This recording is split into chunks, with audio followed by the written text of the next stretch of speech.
Hello friends, எல்லாத்துக்கும் அஸ்ஸலாமு அலைக்கும்.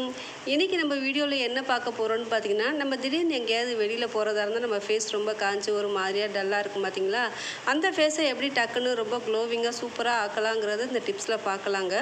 அது மட்டும் இல்லாமல் இப்போ தான் நம்ம வீடியோவை மொதல் பார்க்குறதுனா சேனலை மறக்காமல் சப்ஸ்கிரைப் பண்ணிக்கோங்க. இப்போ வாங்க நம்ம வீடியோக்குள்ளே போகலாம். இப்போ நம்ம பார்க்கக்கூடிய டிப்ஸ் என்னன்னு பார்த்தீங்கன்னா, ஸ்டவ்வை ஆன் பண்ணிவிட்டு கொஞ்சமாக தண்ணி வச்சுக்கலாங்க. இது கூட கொஞ்சமாக வேப்பந்தழை சேர்த்துட்டு ஒரு கைப்பிடி அளவு வெங்காயத்தோல் சேர்த்துக்கலாங்க. சேர்த்துட்டு ரெண்டையும் மிக்ஸ் பண்ணிட்டு தண்ணியை நல்லா கொதிக்க வச்சுக்கலாம். இது கொதிக்கும் போது பார்த்திங்கன்னா அந்த வேப்பந்தழையில் இருக்க எசன்ஸை அந்த வெங்காயத்தோல்களில் இருக்க எசன்ஸை அந்த தண்ணியில் வரணுங்க. அடுத்து நல்லா தண்ணி கொதிச்சதுக்கப்புறம் ஸ்டவ்வை ஆஃப் பண்ணிக்கலாம்.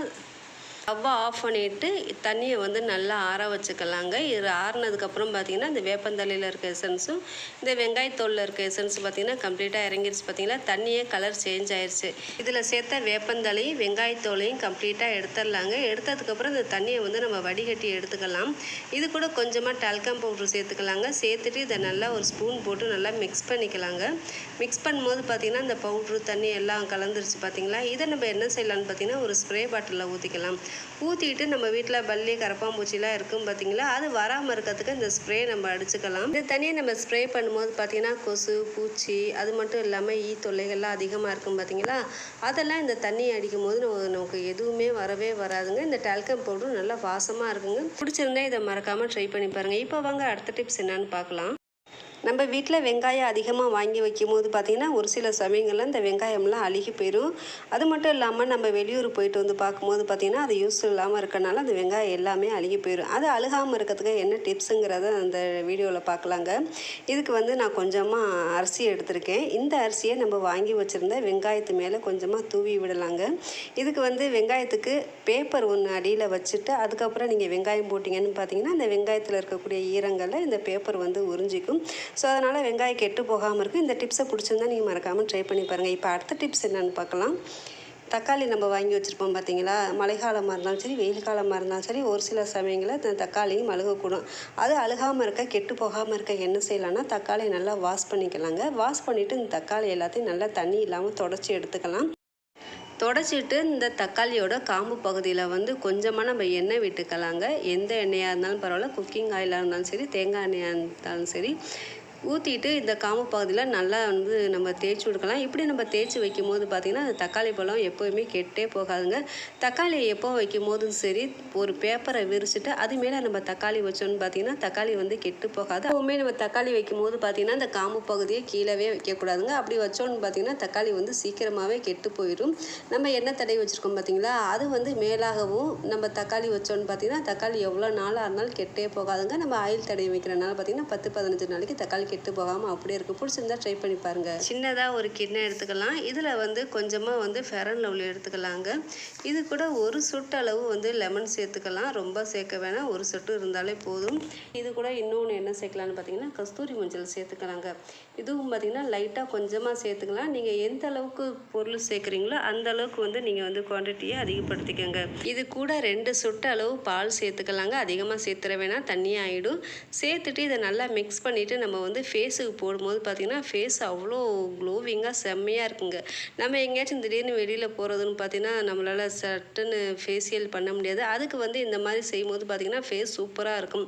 பொதுவாகவே நம்ம ஃபேர் அண்ட் லவ்லி, பால் இந்த மாதிரி ஸ்கின் போடும்போது பார்த்திங்கன்னா ஸ்கின் பளபளன்னு சூப்பராக இருக்குங்க.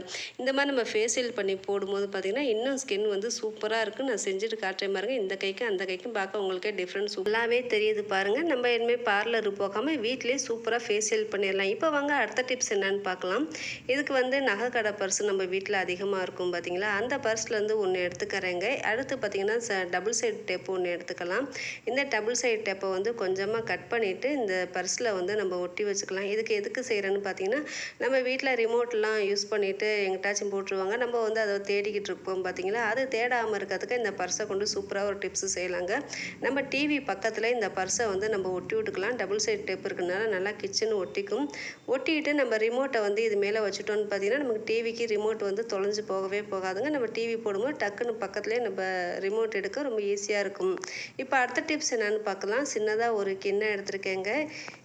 இதில் என்ன செய்யலான்னு பார்த்தீங்கன்னா காஃபி தூள் வந்து கொஞ்சமாக போட்டுக்கலாங்க. இது கூட வந்து ஒரு கற்பூரம் இருக்கும் பார்த்தீங்களா, அந்த கற்பூரத்தை தூள் பண்ணி போட்டுக்கலாம். இது நம்ம என்ன செய்யலான்னு பார்த்தீங்கன்னா வீட்டில் நண்டு மீனெல்லாம் செஞ்சோன்னு பார்த்தீங்கன்னா அந்த வீடு ஃபுல்லாக கவுச்ச ஸ்மெல் வந்துக்கிட்டே இருக்குங்க. அதுக்கு என்ன செய்யலான்னா நம்ம இந்த காஃபி தூளும் கற்பூரத்தை மிக்ஸ் பண்ணிவிட்டு நம்ம பற்ற வச்சு வீடு ஃபுல்லாக காட்டும் போது பார்த்திங்கன்னா இந்த கற்பூர வாசத்துக்கும் காஃபி தூள் வாசத்துக்கும் அந்த நான்வெஜ் ஸ்மெல் கொஞ்சம் கூட வரவே வராதுங்க. பிடிச்சிருந்தா இந்த டிப்ஸை நீங்கள் மறக்காமல் ட்ரை பண்ணி பாருங்கள்.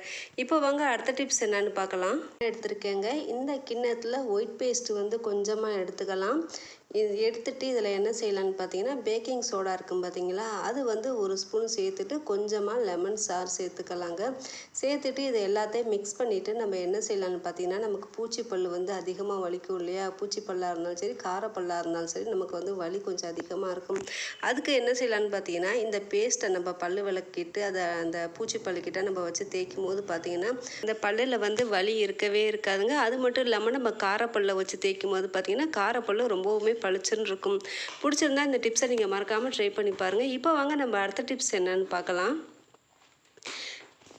இந்த ஆங்கரை பார்க்கும்போதே உங்களுக்கு தெரியும், இதில் வந்து அழகாக கீ செயின் போடவும் சரி சால் போடவும் சரி அழகாக சூப்பராக இருக்குது பார்த்தீங்களா. இந்த ஆங்கர்லேயே நம்ம வந்து இன்னொரு டிப்ஸு செய்யலாங்க. இதுக்கு வந்து நான் கொஞ்சமாக வளையல் எடுத்து வச்சுருக்கேன். இந்த வளையலில் வந்து டபுள் டேப் இருக்கும் பார்த்தீங்களா, இந்த டேப்பை கொண்டு இந்த வளையலை வந்து நம்ம சுற்றிக்கலாங்க. நம்ம வளையல் எப்படி சுற்றுறோமோ அதே மாதிரி மீதம் இருக்கக்கூடிய 4 வளையல் வந்து நம்ம சுற்றி எடுத்துக்கலாங்க. சுற்றிட்டு இப்போ நம்ம என்ன செய்யலான்னு பார்த்தீங்கன்னா இந்த வளையலையும் ஜாயின்லேயும் நம்ம சுற்றி வச்சுக்கலாங்க. இப்படி நம்ம டேப்பு போட்டு சுற்றும் போது பார்த்தீங்கன்னா வளையல் கொஞ்சம் கூட ஆடவே ஆடாதுங்க. ரொம்ப ஸ்டிப்பாகவும் சூப்பராகவும் நிற்கும். நம்ம இதை சுற்றிட்டு நம்ம என்ன செய்யலான்னு பார்த்தீங்கன்னா நம்ம வீட்டில் சாலெல்லாம் இருக்கும் பார்த்தீங்களா, அந்த சாலெல்லாம் அந்த வளையலை நம்ம மாட்டி வச்சுக்கிட்டோன்னு பார்த்தீங்கன்னா வந்து சாலை வழியே கச்ச கச்சன்னு போடாமல் இந்த மாதிரி நம்ம வளையல்லே செஞ்சு போட்டோன்னு பார்த்தீங்கன்னா நமக்கு சூப்பராகவும் இருக்கும், எடுக்கிறதுக்கோ ரொம்ப ஈஸியாக இருக்கும். பிடிச்சிருந்தா இந்த டிப்ஸை நீங்கள் மறக்காமல் ட்ரை பண்ணி பாருங்கள். இப்போ வாங்க அடுத்த டிப்ஸ் என்னென்னு பார்க்கலாம். நான் இதுக்கு வந்து கொஞ்சமாக கல் உப்பு எடுத்துருக்கேங்க. இந்த கல் உப்பை நல்லா அடிக்கனமான சட்டியில் போட்டுக்கலாம். இந்த உப்பில் பார்த்தீங்கன்னா நமக்கே தெரியாமல் கல் தூசி குப்பை எல்லாமே கிடக்குது. இனிமேல் நம்ம கடையில் தூள் உப்பு வாங்காமல் இந்த மாதிரி ட்ரையாக இருக்கக்கூடிய கல் உப்பு வாங்கி அதை நம்ம என்ன செய்யலான்னு பார்த்தீங்கன்னா நல்லா அடிகனமான பாத்திரத்தில் நல்லா இதை போட்டு வறுத்துட்டு நம்ம தூள் பண்ணும்போது பார்த்திங்கன்னா வீட்டிலே நமக்கு வந்து தூள் உப்பு வந்து ஃப்ரெஷ்ஷாக ரெடி ஆகிடுது. இதை போய் நம்ம கடையில் போய் வாங்க வேண்டிய அவசியமே இல்லைங்க. இதை நம்ம வறுக்கும் போது பார்த்திங்கன்னா இந்த உப்பில் இருக்கக்கூடிய தண்ணி எல்லாமே கம்ப்ளீட்டாக போயிருங்க. போனதுக்கப்புறம் இதை நம்ம ஆற வச்சு நம்ம மிக்ஸி ஜாரில் போட்டு பவுட்ரு பண்ணிக்கலாங்க. நம்ம மிக்ஸி ஜாரில் இந்த உப்பு போட்டு அடிக்கும் போது பார்த்தீங்கன்னா ஜார் பிளேடும் பார்த்தீங்கன்னா ரொம்ப நல்லா ஷார்ப்பாகும். நம்ம கடையில் வாங்குகிற உப்பை விட நம்ம வீட்டிலே ஃப்ரெஷ்ஷாக அரைக்கும் போது பார்த்தீங்கன்னா உப்பு ரொம்பவே நைஸாக இருக்குங்க.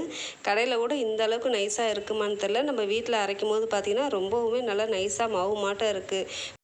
பிடிச்சிருந்தா இந்த டிப்ஸை நீங்கள் மறக்காமல் ட்ரை பண்ணி பாருங்கள். அரைச்சதுக்கப்புறம் பார்த்தீங்கன்னா மாவு மாட்டம் நல்லா சூப்பராக இருக்குது. இவ்வளோ நேரம் என் வீடியோவை பொறுமையாக பார்த்தவங்க எல்லாத்துக்கும் ரொம்ப ரொம்ப தேங்க்ஸ். தேங்க்யூ ஃபார் வாட்சிங். அஸ்ஸலாமு அலைக்கும்.